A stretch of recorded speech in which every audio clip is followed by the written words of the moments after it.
Bonjour, dans cette petite vidéo d'introduction, je vais vous montrer comment utiliser notre système de gestion de stock.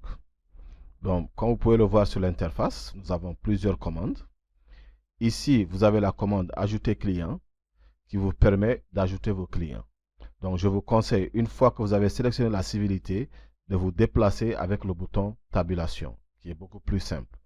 Une fois que vous avez fini de renseigner tous les champs ou les champs que vous souhaitez, vous cliquez sur Valider. Ici, vous fermez pour revenir en arrière. Même chose pour ajouter un fournisseur. Donc, c'est le même principe. Pour ajouter un emplacement, par exemple, si vous avez magasin 1, magasin 2, etc., on retourne. Et ici, pour ajouter la liste des articles. Donc, obligatoirement, il faut ajouter la liste de tous vos articles. Porte, fenêtre, table, etc. La liste doit être préenregistrée. Et on revient en arrière. Maintenant que nous avons enregistré nos articles, nos clients, nos fournisseurs, on peut passer une commande pour alimenter notre magasin ou notre dépôt. En ce moment, on va cliquer sur enregistrer une commande. Donc là, j'ai la date du jour qui est automatique, mais vous pouvez très bien la changer. Ici, vous allez sélectionner l'article que vous voulez commander, là où vous voulez le stocker et sa référence. Et ici, vous mettez la quantité que vous avez commandée. Une fois que c'est fini, vous mettez valider. Ici, maintenant, on va enlever, ça veut dire qu'on veut alimenter notre boutique à partir du dépôt ou bien du grand magasin. Donc, on va cliquer sur alimenter. La date, je peux changer ou bien la date du jour automatique. L'article que je veux déplacer et la quantité que je veux déplacer. Et je valide. Donc là, j'ai retiré des produits du grand magasin ou du dépôt vers la boutique témoin.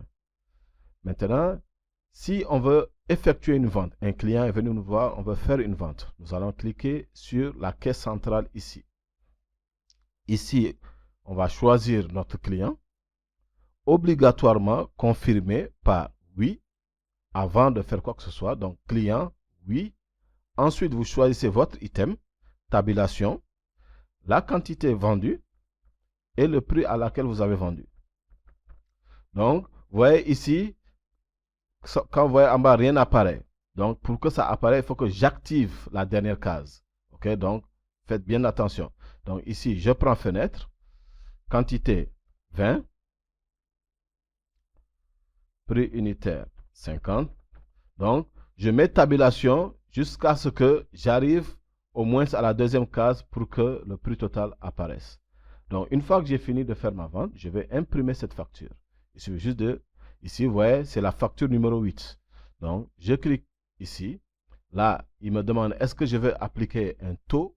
Si je veux mettre un TVA ou autre. Là, par exemple, disons que je vais mettre 20%. Je mets 20.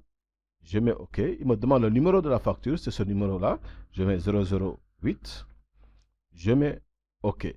Et là, comme vous voyez, la facture est prête à être imprimée. Donc, vous mettez OK et la facture sera imprimée. Une fois que vous avez mis OK, la fenêtre se fermera automatiquement. Vous mettez valider et vous revenez en arrière. Si maintenant vous avez une facture que vous voulez imprimer, il suffit de venir ici, imprimer une facture. Donc, le taux, si vous avez appliqué un taux à cette facture, vous mettez le taux. Vous mettez le numéro de la facture et vous mettez OK. Donc, la facture sera imprimée automatiquement. Ici, vous pouvez voir ce que vous avez en magasin. Donc, fenêtre, quantité entrée, quantité sortie, ce qui reste. Ici, ce que vous avez en boutique. Si maintenant vous voulez modifier un client, là, il va falloir passer en mode administrateur. Il suffit tout simplement de mettre votre mot de passe ici. Vous validez et vous allez voir d'autres commandes qui vont apparaître. Donc, je peux modifier un client facilement à partir d'ici. Une fois que c'est fini, automatiquement, ça revient en mode gestion. OK, voilà tout pour cette démo.